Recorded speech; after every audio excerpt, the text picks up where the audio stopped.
Kansas is what it looks like. Exactly.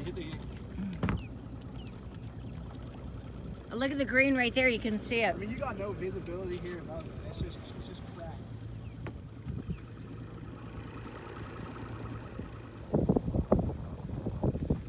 Like that green there is crazy. Yes. What is this place called? Blind Pass. Yeah, this is considered blind pass. You're right here at the break of Sanibel. Sanibel's the east side, and Captiva's the west. Yeah. Look at all that green. So the other one we called entrance of Blind Pass. This one we'll call Blind Pass. This is the pass. You're right in the heart of it. This is the pass. Yeah, we go up around the corner here. That's where Kirk's house is. Back here. I don't think I've ever seen it like this before. They didn't have the roads until they came out to ours, and then they're like, "Is this what I was talking about?" Well, they didn't know a lot. You got a golfer plays fetching. Yeah. Literally, you got no visibility here. Usually you get to 6 foot underneath the same bottom.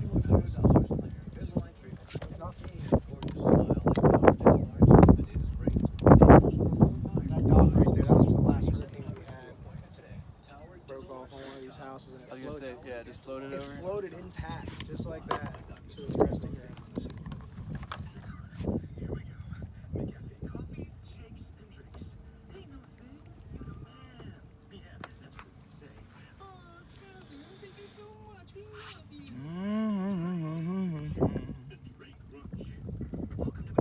Okay, floating in there. I don't know what that is.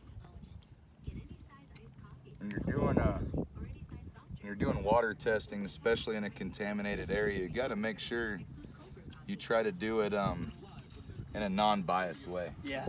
Especially, what I'm trying to do is prove the contamination. So by doing that, I'm certainly not going to just go to the contamination directly and pull up water that's floating right by a dead fish. Right. Because that's unbiased. It's definitely going to be contaminated in that area. What I'm doing right now is I'm just getting a basic view for myself. I'm one of those guys I don't put a whole lot of trust in anything but my own mind. So when I do these tests and then I see the results, I'm gonna basically know how to go about further testing. So further testing, let's say when I was soil sampling in Kansas, for example, if I went into a 100-acre or a 1,000-acre farm and I pulled one core of soil and said, hey buddy, like this is what I recommend for fertilizer to get 75 bushels of soybeans per acre, that's not accurate. So what I would do is I would go in and I'd do what was called grid sampling. It's where I'd go in and I'd pull 15 to 20 core samples for every acre. So what I'm doing today is just getting a basic broad view of where we might have the most damage, and then where I see that we do, we're gonna go in and we'll basically grid sample. Grid sampling water is a lot different because we're gonna do that with time, because one thing different about water than soil is it can change a lot faster. So it's important not to do a regular kind of scheduling. Some companies, for example, they send their people out on Mondays at noon to do water testing. Have you ever heard of a tide, Captain? Yeah, absolutely. Is the tide the same at noon every Monday? Absolutely not. All year round? No. So I mean, we need to be working with Mother Nature when we're taking these tests, not just working for our own convenience because, oh man, we get off at 5 o'clock. There's a reason why I set this on military time. Because I love people who serve in the military, but I've never served. So I have it on military time because I have no idea what time it is after noon. There's just no need for that, right? Yeah, We just go on high tide and low tide around here. No, but it really is. We have to work with nature when we schedule this. This is a nature problem. So we have to work around nature's time clock and not our own. Nature doesn't get off at 5 o'clock.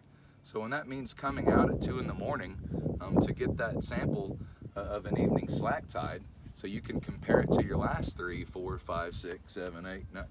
That's what science is a collection and a recording of data. Because when I think I know something, I put a point on a map. You know, I make a little point. You know, and then like I learn something else, and then another little point happens. And then I learn something else, and another little point happens. And then I learn something else, and then something else, and then something else. And over time, let's say that I notice a cluster of data starting to collect in one specific area. That is where I know I have scientific truth that can back up my theories. That's when my theories become law. That's when they become fact. This is the important thing. This is what people aren't understanding about algae. There's 54 algae scientists on planet Earth. How many dots do you think that we've made? You know, that's the problem, is because every time we turn the corner and put a new dot, man, we're working on other pages, dude. I mean, it's hard because we don't have that true backing. You know, just like how, you know, some scientists have been saying how, you know, the red tides, and people too, the red tides have been around for hundreds of years that we have it recorded. Red tides are a very natural thing. However, we've been feeding the red tide, and I'm so glad that there's other scientists other than me that are coming out and saying the truth. You know, that yes, red tide is natural, but look, in those, you know, hundreds of years, we got records back to the 1800s. Never has it been like this. Why? Because never have we lived like this. So it's all about getting back with the program here, guys. Getting back into these mangroves, getting back into these flats. You know, a local captain here, you know, and you were surprised to hear when you were talking about the promoting of seagrass flats and how people didn't realize how important. Even you didn't realize that seagrass sequesters almost more carbon than the Amazon rainforest. Didn't know that. So, I mean, it doesn't matter if it's got a special little place in your heart because you were born here and you were born to do this. It matters if you're some landlocked kid from Kansas, or it matters if you're some scientist sitting in Tokyo right now. If you're breathing, you can thank Florida's ecology for that. If you're drinking water, you can thank the ocean. You know, you can thank everything for that. And that's an important thing to grasp.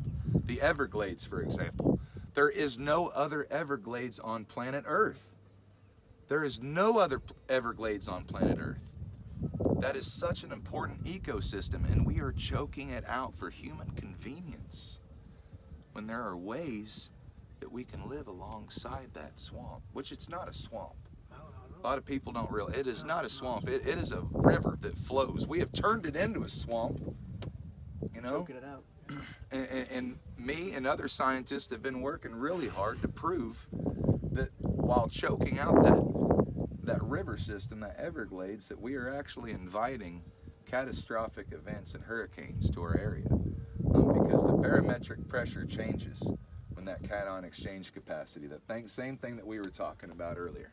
When that barometric pressure changes with that whole ecosystem, that actually invites hurricanes in. So imagine a system, the only system in Earth, when it's getting affected, that's nature's way of trying to clean it. My suggestion is maybe we should clean up our own damage before Big Mama comes back and cleans it again. Irma was sweet to us. Oh yeah, she's nice. Irma was sweet to us. She was like cherry pie. And you know, there's one that'll make us feel like Andrew was cherry pie. You know, and if we can prove that the Everglades are in fact that important on paper, you know, it's easy to slide that paperwork over to the desk and be like, hey, you know, Governor, Mr. President, I think that we've got a little bit of research here that suggests. Seriously, how much money is it going to cost to rebuild Miami, rebuild Tampa, rebuild Orlando year after year versus just letting some water flow south? It's almost kind of funny, but I stopped laughing about it a little bit ago. You know, this is a great example of when America was in the Cold War with Russia. And America had spent almost $1 million on this, trying to figure out how to make an ink pen work in outer space. Because the ballpoint pen works by gravity. Now, they spent so much money, and a Russian guy slid over a pencil. This is a true story. You know, sometimes some common sense goes a long way, people. Knowledge is power. You don't need $1 million pen when you've got a pencil. Already had it. It doesn't need gravity. It's lead and graphite. Had the answer already. But yeah, you know, and this is, it's great lessons like this and great analogies that can just make sense to people. That not only does Florida need Florida, but the world needs Florida. And that's the God honest truth. There is only one Florida. And sure, there's only one Kansas too.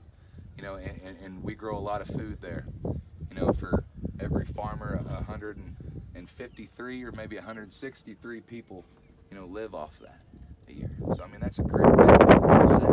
But here, it's like your guys' land is worth more to the planet if you don't farm it. And that's the important thing to really understand. Like, let's farm. You know, farming means to actively do something to get a benefit out of it in nature. That's really what it means. So I mean, think about that. We could just actively farm plants that give us a better product. If our main problem is water, and the main thing for Florida is water, tourists aren't coming, are they, guys? How many fishing trips have you sold this week? None? No. How many last week? None. The past 2 weeks have been pretty slow. Yeah, I imagine, buddy. We've been the only ones out here on the water. Yeah, just went around we've Sanibel. seen The it. beaches are usually full, and there's nobody on them. We've Not seen even walking maybe on 'em. 1-2 boats, but yeah, nobody's out here. Where a flat usually loaded with It's birds. kind of neat in its own way to just feel like you're just so far out, but no, there's houses all around here, guys. We're not that much in the thickets. We're right here in the pass. You know, here's a boat. It's really the third boat we've seen all day. But yeah, it's important that we understand that water is more important than anything. You know, there's a lot of things that are sacred to a lot of different cultures, but water is one thing that's sacred to every single culture. Even the cultures that don't use that word sacred anymore, we're realizing quick that water is sacred, especially when our homies in here are dying. You know, and people say it's hard to breathe and it's hard to see. You know, imagine how those fish feel. Yeah, try being a fish. You know, imagine being that heron out there trying to catch a meal on something that's probably poisoned with BMAAs, with the Cyanobacteria, that's going to basically give them birdie-style Alzheimer's. So this affects them not only just by the liver, but neurologically as well. So we need to really get our minds wrapped around this situation. That way we can make darn sure it never happens again. For sure. Amen.